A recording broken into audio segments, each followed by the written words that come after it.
High guys, good morning, welcome back to my new blog. আশা করি তোমরাও খুব ভালো আছো আর আমিও খুব ভালো আছি। চলো আজকে দিনটাকে শুরু করি। আর এখন ঘড়িতে বাজে 7:30। আর এখন থেকে আমি ব্লগটা স্টার্ট করছি। চলো দেখতে থাকো সারাদিন আমি কী কী করি, সঙ্গে থাকো আর সাথে থাকো। সকালবেলা ওঠা মানে সকালের কাজ রান্নাঘরে, তো রান্নাঘরে ভাত ডাল বসিয়েই দিয়েছি, চলে এসেছি। আর এবারে যাব, মাছটা বরফ হয়ে আছে, ওটাকে একটু জলে ভিজিয়ে রেখেছি, ওটার জন্য একটু রেডি করে নিই, কেটে কী কী দিয়ে করব। আর সবজিগুলো কেটে বসিয়ে দেওয়া, যে পাপাই তাড়াতাড়ি বেরোবে, তো ওর জন্য একটু তাড়াতাড়িও করতে হবে। তো চলো করে নেওয়া যাক। এখানে ভাত ডাল তো বসিয়েই দিয়েছি, হয়েও এসছে, এটা সিদ্ধ হয়ে গেছে, সাঁতলাবো। আর এটাকে একটু পরে নামাবো, এটা একটু বাকি আছে। আর মাছটা ওখানে আছে, জল দিয়ে রাখি, নাহলে আবার বড় হয়ে থাকবে, করা যাবে না। সকাল থেকে রান্না শেষ করতে করতে অনেকটাই দেরি হয়ে গেছে, প্রায় 12টা বাজতে যায়। আর বিছানাপত্র সব গুছিয়ে নিলাম একেবারে। সোনাই এতক্ষণ শুয়েছিল, পড়তে চলে গেছিলো, পড়ে এসে আবার খেয়ে দিয়ে শুয়েছিল, ওই জন্য বিছানাটা গোছানো হয়নি, সেটা এখন গোছালাম। এবার রান্নাঘরের টুকিটাকি কাজ আছে, বাসন মাজা, ঘর মোছা, এগুলো জাঁটফাটগুলো দিয়ে দিই, দিয়ে তারপরে স্নান টান করবো, করে হয়তো একটু বেরোতে হতে পারে। তো দেখি, যদি ভালো লাগে যাব, না হলে যাব না, কেন শরীরটা দুদিন ধরে একটু খারাপ খারাপ লাগছে যদিও। তো দেখা যাক কী করা যায়। চলো দেখাই কী কী রান্না করেছি, অনেক দিন দেখানো হয়নি। এই কাজে কর্মের এতে তাড়াতে কাজ দেখানো হয় না। এটা হচ্ছে ডাল, আর হচ্ছে ভেটকি মাছের তরকারি, কুমড়ো আলুর তরকারি, সিমের ঝাল, পেঁপে আলু, এতগুলো হয়েছে। এতগুলো করতে করতে এত সময় লেগে গেল। তো এতগুলো রান্না সারতে সারতে অনেকটাই বেলা হয়ে গেছে। এবারে রান্নাঘরের কাজ না মিটলে বাইরের কাজ করা যায় না, যদিও বাইরের কাজটা পরে দেরিই হয়। ঝাঁটটা দিয়ে দিই। আর এখন কাজের জন্য এদিক ওদিক যেতে হচ্ছে বলে তোমাদের সাথে সেইভাবে কথাও বলতে পারছি না, দেখাতেও পারছি না, একটু একটু কোনো রকমে দেখাচ্ছি, দেখে ছেড়ে দিচ্ছি। এক একদিন তো ভিডিও দেওয়াই হচ্ছে না, আপলোড করা হচ্ছে না, কেন সময় পাচ্ছি না একদম। আর সন্ধ্যেবেলা করে ফিরতে ফিরতে অনেকটাই দেরি হয়ে যাচ্ছে, ওই জন্য আর এসে আর এনার্জি পাই না, আর ভালো লাগছে না, ওই জন্য দেওয়াও হচ্ছে না।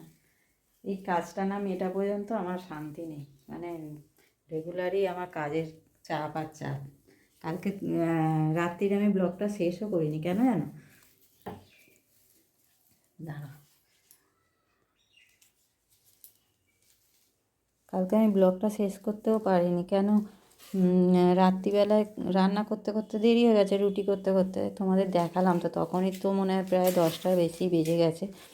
আর রান্না করে আস্তে আস্তে রুটি টুটি করে আস্তে আস্তে ঘরে অনেকটাই বেজে গেছিলো। তারপরে এসে আবার মাথায় তেল ঠেল দিলাম, অনেক দিন দেওয়া হয়নি, আবার শ্যাম্পু করব, ওই কারণে মাথায় তেল দিতে গিয়ে দেরি হয়ে গেছে। আর ভিজে ভিজে মতো হয়ে গেছে চুলটা, এবার সেটাকে তো একটু খেলিয়ে রেখেছিলাম, ওই শুকনো করতে গিয়ে শুকনো তো আর হবে না, ভিজে ভিজে ভাবই ছিল। তো যাই হোক, চুল ফুল বেঁধে শুতে শুতে ব্যাস দেরি হয়ে গেছে, তার জন্য আর ব্লগটা আমার মনেও ছিল না। ওই করতে করতে তা প্রায় 12টার কাছাকাছি মনে হয় বাজে, ওই জন্য আজ আমার চোখ থেকে যে ঢুকে গেছে, যে ঘুমোতেই পারিনি। আবার ভোরবেলায় উঠেছি 5:30টায় জল ঠল তোলার জন্য, ওই জন্য তাড়াতাড়ি উঠেছি। এবার ঘুমটা হয়নি বলে না, আজকে যেন ঝিমুনি ঝিমুনি লাগছে।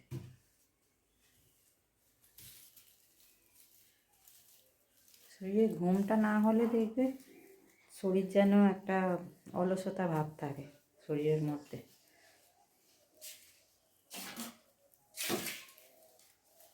আজকেও হয়তো বেরোতে হবে, কালকেও হয়তো বেরোতে হবে। কালকে বেরোলে লাস্ট, আর বেরোবো না এখন কিছুদিন, অনেক বেরিয়েছি, বেরিয়ে বেরিয়ে আমার ভালো লাগছে না। আর ঘরের কাজও করা হচ্ছে না, ঘরের কাজ বলতে আমারই নিজের কাজ আছে, সেইগুলো কিছু করা হচ্ছে না। সোনাই গেঞ্জি বার করে পড়েছে, দেখো কাগজগুলো ফেলেনি, কাগজগুলো নিয়ে আলমারির ভেতরে ছিল, সেগুলোকে এখন বার করলাম জামা কাপড় গোছাতে গিয়ে।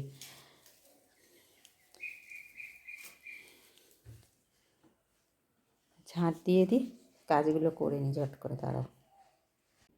সব কাজ করে নিয়ে রেডি হয়ে এবার একটু বেরোবো, সোনাই আর আমি যাব একটু এসপ্ল্যানেড যাব। তো রেডি হয়ে গেছি, এবার বেরিয়ে যাই। হয়ে গেছে। ওই ওপর থেকে জামা কাপড়গুলো তুললি না? তুলেছিস? তাহলে ওইগুলো বলে দিয়ে যাই।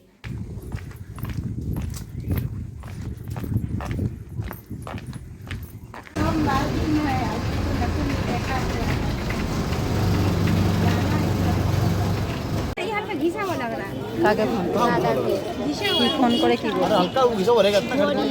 ঘড়ি তো বলেছে চেনের পছন্দ কর।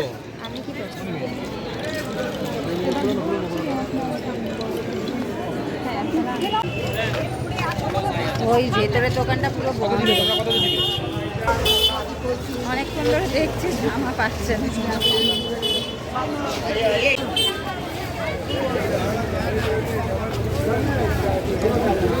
ওপারে ছিল আংটি, ওইখানে অনেক জুতো বিক্রি হয়েছিল, একটা দেখলে হতো। জুতো কেনে না, কতগুলো কিনে।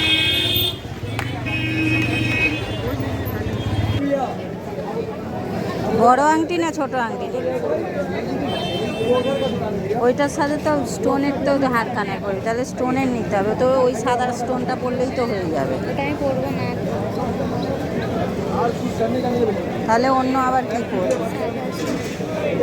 সাদা স্টোনের এখানে নেই, তাহলে এই ধরনের নিতে হবে। তাহলে অন্য দোকানে যায়।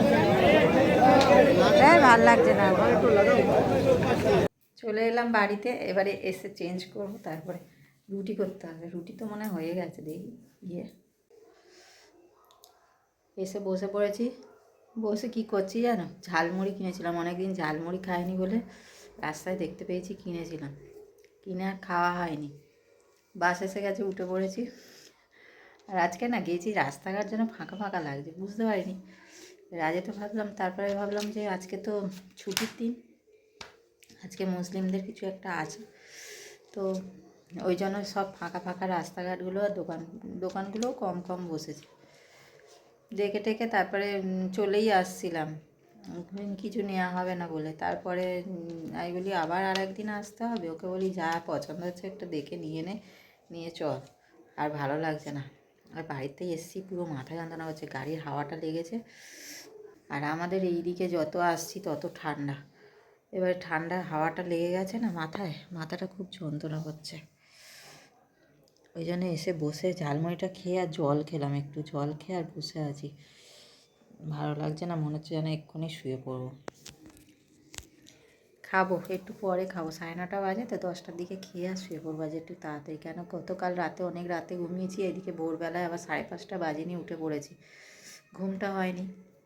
দুপুরবেলা খেয়ে উঠেও কাজ ছিল একটু করে টোরে, তারপরে গেছি আটা ফাটা মেখে, খেয়ে উঠেই মানে বাসন কোসন সব গুছিয়ে তুলে দিয়ে রান্নাঘরে আবার আটা ফাটা মেখে বিকেলের জন্য সব করে রেখে গেছি, ওই জন্য অতটা দেরি হলো যদিও।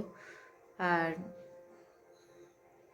এসে আর ভালো লাগছে না, মাথাটা এত যন্ত্রণা করছে, মনে হচ্ছে ঠান্ডা লেগে গেছে, ওষুধ খেতে হবে।